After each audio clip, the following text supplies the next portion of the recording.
తర్వాత మనం చూసినట్లయితే కాకడాహారతి కరితో సాయినాథ దేవా చిన్మయ రూపద. అక్కడ పదభ్రష్టం చేయకూడదు, వాస్తవంగా అక్కడ డివిజన్ రావాలి. చిన్మయ రూపద అక్కడ చూసినట్లయితే చిన్మయ రూపద కవి గేవుని బాలకులగ్ సేవా. బాబా నీకు కాకడహారతి ఇస్తున్నామయ్యా. చిన్నపిల్లలం.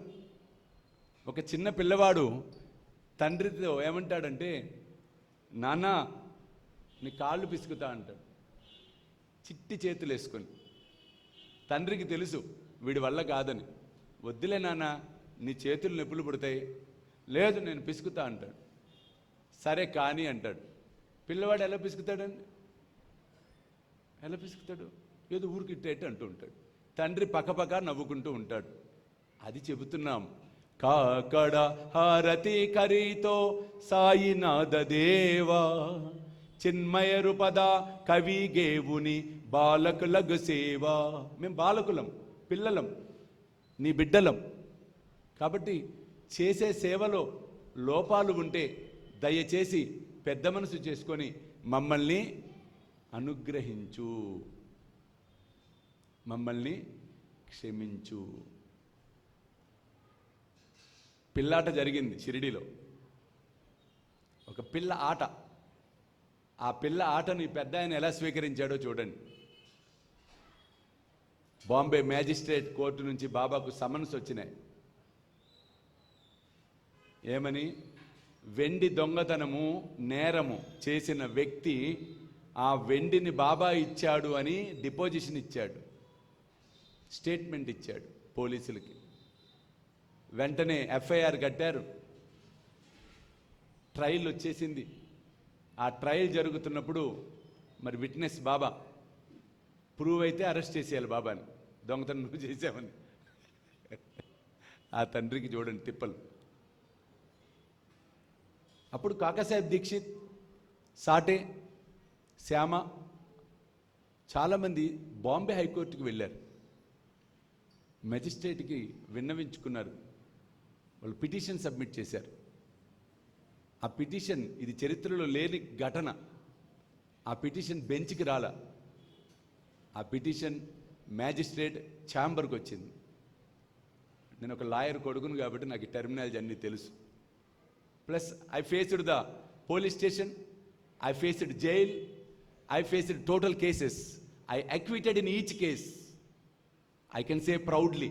చాలామంది అంటారు మీ గతాన్ని ఎందుకు చెప్తారు మీరని. ఎస్, నా గతం రేపు భావి తరాల యువకులకు ఒక ఆదర్శం అవ్వాలి. That's it. చాలామంది అన్నారు పెద్ద స్వామీజీలను చూసాం, వాళ్ళు గొప్పలు చెప్పుకుంటారు తప్పితే వాళ్ళ జీవితంలో జరిగిన నెగిటివ్ షేడ్స్ చెప్పుకోరే, మీరెందుకు చెబుతారు అని. నేను సాయి బిడ్డను కాబట్టి చెబుతాను రా ధైర్యంగా. ఇది ముమ్మాటికి సత్యం. మన గొప్పలు చెప్పుకునేటప్పుడు మనలో ఉన్న నెగిటివ్ కూడా చెప్పుకునేవాడే ధైర్యవంతుడు అంటాను అనేది. తప్పే ఉందండి? ఈ ప్రపంచంలో తప్పు చేయని వాడు ఎవడన్నా ఉన్నాడా? గుండె మీద చేసుకొని ఒక్కడు చెప్పండి చూస్తాను నేను. ఎవడూ లేడు. తప్పు చేయకపోతే మనం ఆయన పక్కన ఒక విగ్రహం పెట్టేవారు మంది కూడా.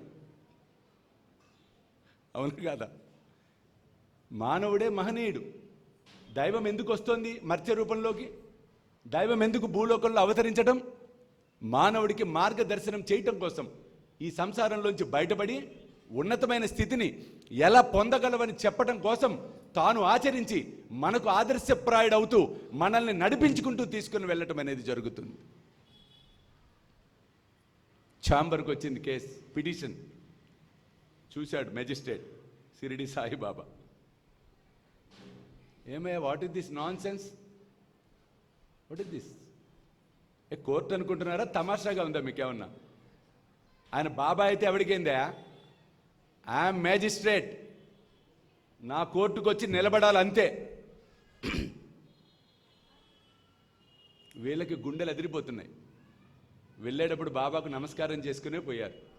బాబా నవ్వుతూ అన్నాడు, సహనంతో వర్తించుడి, కార్యము సిద్ధించును. సహనముతో వర్తించుడి, సహనముతో ఉండండి, కార్యము సిద్ధించును, తప్పక కార్యం నెరవేరును. ఆ మాటలు గుర్తొచ్చినాయి. ఏం మాట్లాడాలి, వీళ్ళు అలా మౌనంగా ఉన్నారు. ఎవరు మాట్లాడట్లా.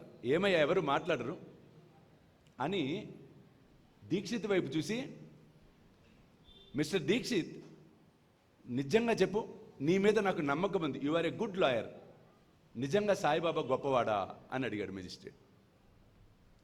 దీక్షిత్ నవ్వి, సార్ ఇట్ ఈస్ ట్రూ, ఒక్కసారి తమరు మా తండ్రిని, మా బాబాని దర్శించుకుంటే మీకే అనుభవం అవుతుంది.